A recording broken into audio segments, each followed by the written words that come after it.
Assalamualaikum warahmatullahi wabarakatuh. Kenalkan, saya Nova Fitriani dari NPM 2021-4040505 dari kelas 7A Prodi PGSD. Nah, video ini merupakan tugas dari mata kuliah Sistem Manajemen Informasi Pendidikan dengan dosen pengampu Bapak Arman, Magister Pendidikan. Video ini akan membahas tentang bisnis proses organisasi pendidikan. Nah, yang pertama, proses bisnis merupakan pengertiannya yaitu serangkaian aktivitas atau tugas yang dirancang untuk mencapai tujuan tertentu dalam konteks pendidikan yang meliputi manajemen administrasi, pembelajaran, evaluasi, dan pengelolaan sumber daya. Contoh dari proses bisnis yang pertama dalam bidang pendidikan yang pertama yaitu ada manajemen pendaftaran siswa, pengelolaan akademik, penjadwalan, serta keuangan. Rekayasa ulang proses bisnis dan manajemen proses bisnis. Tahapan rekayasa ulang yaitu yang pertama ada analisis proses, yang kedua ada perancangan proses baru, yang ketiga ada implementasi, dan yang keempat ada evaluasi. Dan selanjutnya ada manajemen proses bisnis atau BPM. Definisinya yaitu suatu pendekatan sistematis untuk perbaikan proses bisnis yang berkelanjutan. Fokus utama dari manajemen proses bisnis yaitu monitoring, analisis, dan penyesuaian proses secara real time.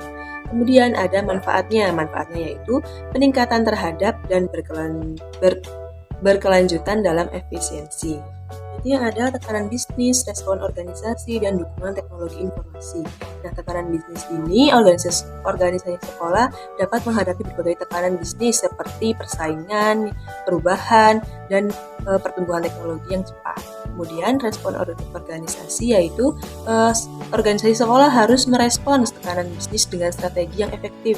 Kemudian pada dukungan teknologi informasi dapat menjadikan suatu alat ampuh untuk mendukung respon organisasi terhadap suatu bisnis. Kemudian ada keunggulan kompetitif melalui sistem informasi, yaitu keunggulannya memiliki keuntungan dibandingkan dengan pesaing dalam hal biaya, kualitas, atau kecepatan yang dihasilkan melalui pemanfaat IT.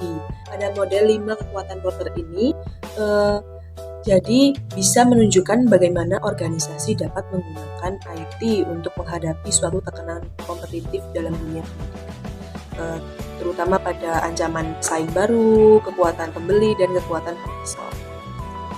Kemudian ada aplikasi penyelarasan bisnis dan teknologi informasi. Yang pertama ada pemahaman strategi bisnis, yang kedua ada analisis kebutuhan teknologi, yang ketiga ada perencanaan dan implementasi, dan yang keempat ada evaluasi dan perbaikan.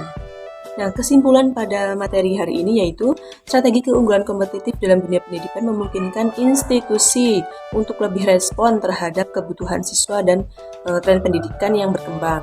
Dengan menerapkan strategi yang tepat, sekolah dan universitas dapat memperkuat posisi mereka dalam pasar pendidikan dan kompetitif, meningkatkan kualitas pembelajaran, dan memberikan nilai tambah yang signifikan bagi siswa dan komunitas pendidikan secara keseluruhan.